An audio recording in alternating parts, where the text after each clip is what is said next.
Welcome to Daddy's Money Garage. You will do anything, won't you? Just climb on top. Just take over, right? Absolutely. Pay no attention to him yet. So these guys just had adventure in Stealership land. And the reason we're doing this video is because they went to the same dealer that I went to when I was pricing out that Royal Enfield, the 350. And there's good news and there's bad news. And I'll tell you the good news. The good news is after we did that video, it appears that they changed a lot of their policies. I have the worksheet that I was given with that. We went through all this in the video. The commodity charge, the mandatory battery upcharge, all of these things. And since then, they've revamped it. They made it a lot simpler, and they took all of those things out. So, what was the name of this place again? America's Motorsports. America's Motorsports. It looks like they're trying to do the right thing, and that's nice. But you guys had some crazy experiences over the weekend. Yeah, absolutely. So tell them what happened. I'm never buying a new motorcycle. Ever. But tell them what happened. We went to find bikes that were priced at a maximum of, what, $7,000? Between $6,000 and $7,000 out the door. Spring fever, you needed a new bike, right? Needed a new bike. It's starting to warm up outside, and we want to just go see what everybody has. I haven't looked at inventory in forever. You used to work at... I worked at a local dealer for a little bit. It was awful. But, like, these people don't have bikes, man. What was awful about it? Oh, I mean, it's right here. The price.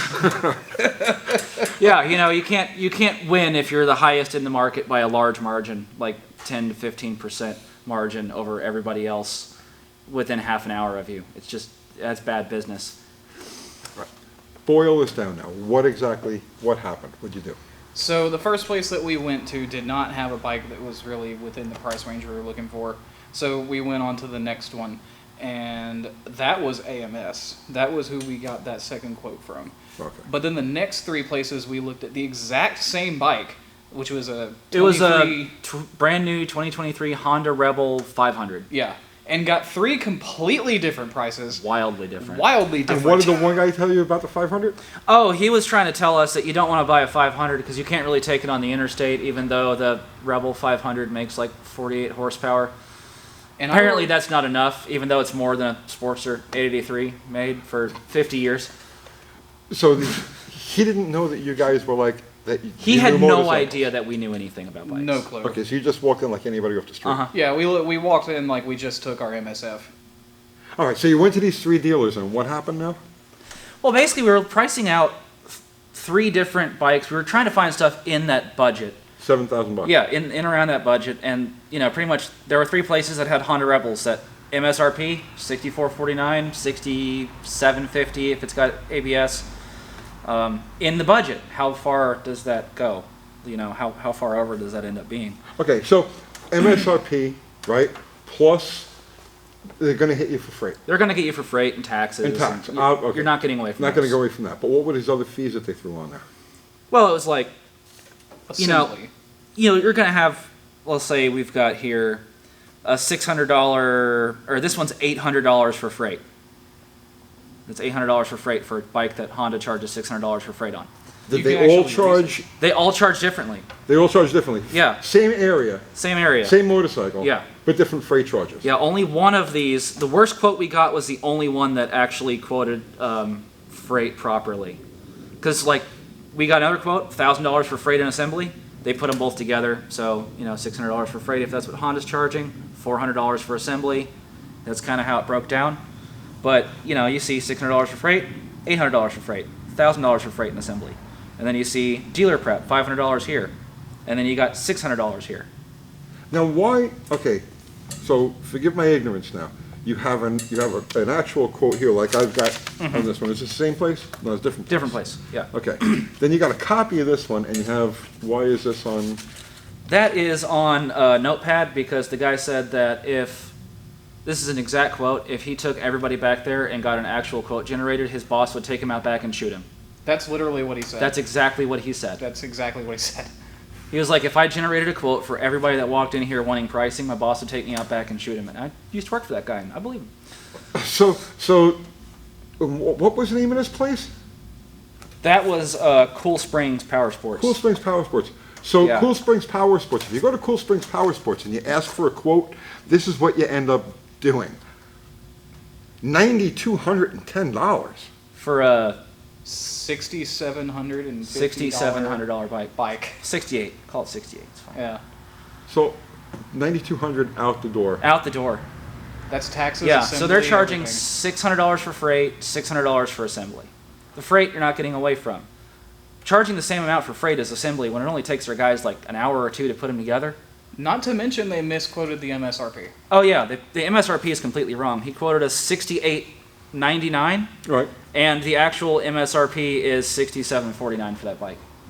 So they just tried to skin you any possible way they could. It wouldn't surprise me if And the then guy not just give you didn't any know his- evidence. Yeah, and the one that we got the actual quote from is charging $200 more than what Honda says that the freight charge is on their website that Yeah. you can research. It's the same whether it's going to a dealer or going to your house. It's $600.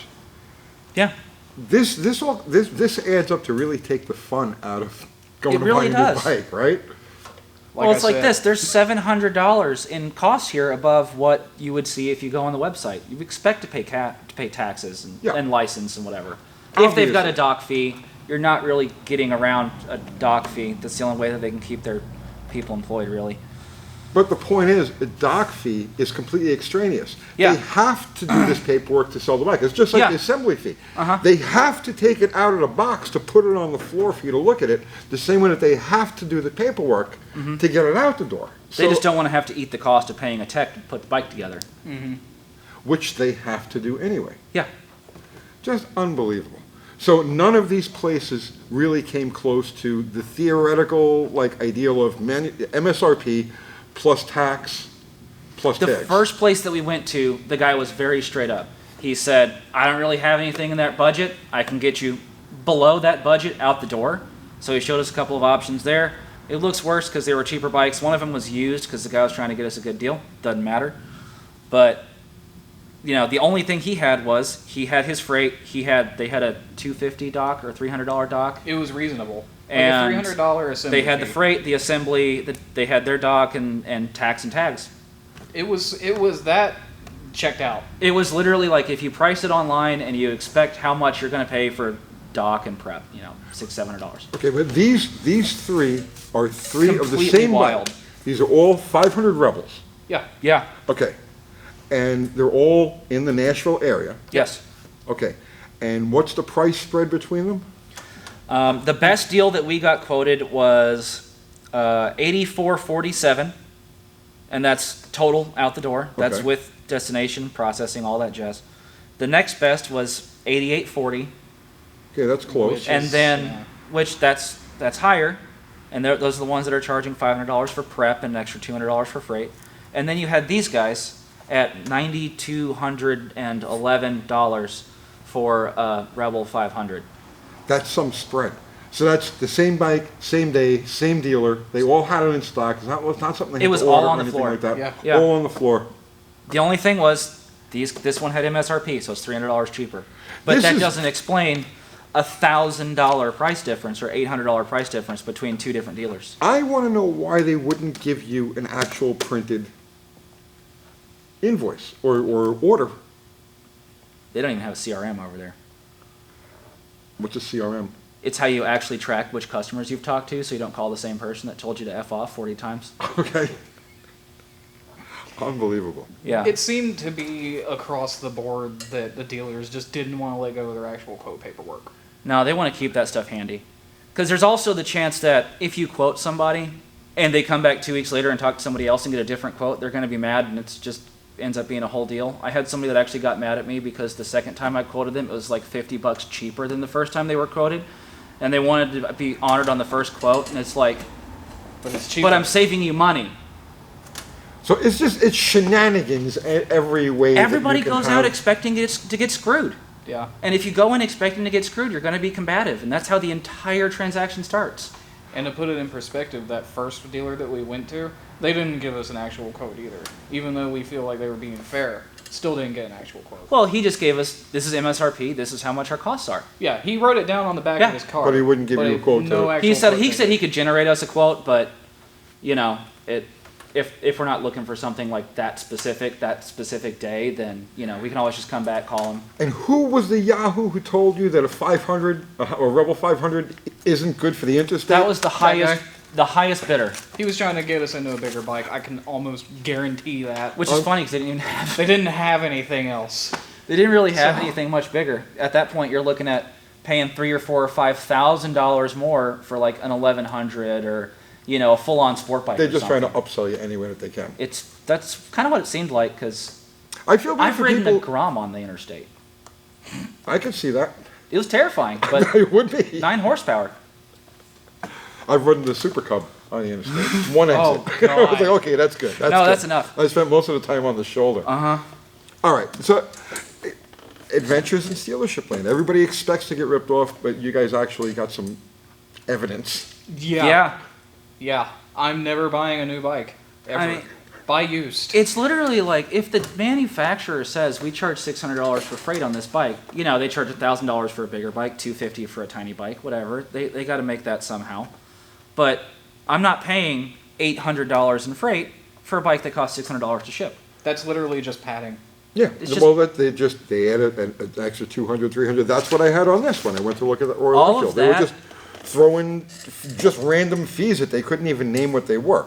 But listen, in their, to their credit, AMS, it looks like to me that they cleaned it up because there is significantly less. There's no shenanigans on this sheet that they gave them.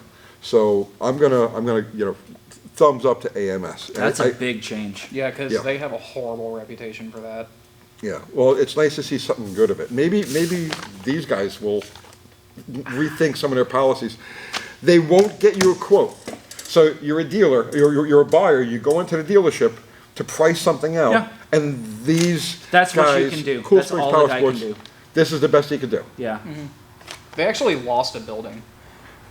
They had 2 buildings. They had one building for Honda and then one building for everything else, and now they're all in one building. And let me get this straight now. This is because he brought you to the sales manager, Uh-huh. he would get fired or But it's like if I quoted everybody that wanted to get a quote, then I'd get shot. And you're in the business of selling things, so Like, if somebody is it- wants a well, quote, you obviously give them wasn't a going to quote. shoot him, right? We know that. But the fact is, what? That was the first reaction you had? The salesman and the sales manager, they only exist in this universe to give quotes to customers And handle transactions. and handle transactions. That's it. This is what Yeah. they do. But there you go. That's too hard. So let's give AMS a big thumbs up. And Cool Springs Power Sports, man, I would buy any place else but that. What did you guys come away with? Buy a used bike. Buy a used bike? Yeah. Even if you're buying from a dealer, like they can finance used bikes, it's not a big deal if that's your hang up. But it's literally, if you're looking at just you want wheels, there's no sense in paying $1,500 in freight and prep and, all this other stuff for something that already exists. It's already here. We do have video of the whole experience. I was just going to ask you, you have video of this? Yeah. We got everything, including our immediate reactions in the car, like us on the sales floor, a couple conversations with the dealers, but that's going to be on our channel. When is that going to be up? Because I know people are going to want to watch that. Probably tomorrow, honestly. Yeah, we just need an intro. Well, Yeah. tomorrow meaning today when you see this, because it's Yeah. like 10 o'clock at night now. So. The same time that this is up. Yeah, we'll be up at the same time. Probably. Yeah. So Daddy's Money Garage, if you want to see the actual transactions that happen here, and the immediate post-mortem. Oh boy. so what are we going to ride? Because I need to ride. It's supposed to be like 80 degrees tomorrow. You bought 2 mini bikes. What are you riding? I guess one of your mini bikes. I mean real motorcycles. I could drag the dong out. It's still, not legal or anything, but who cares? I'll just dump it in the ditch. Little Chinese Costs scooter. less than a steak. All right, tomorrow, mini bike mayhem in the parking lot, yeah? Okay. All right, We could totally do that. that's it, guys. Buyer beware, right? Stealerships. Do your homework, man. Travel a half hour and save $500. Or $1,000. See you tomorrow.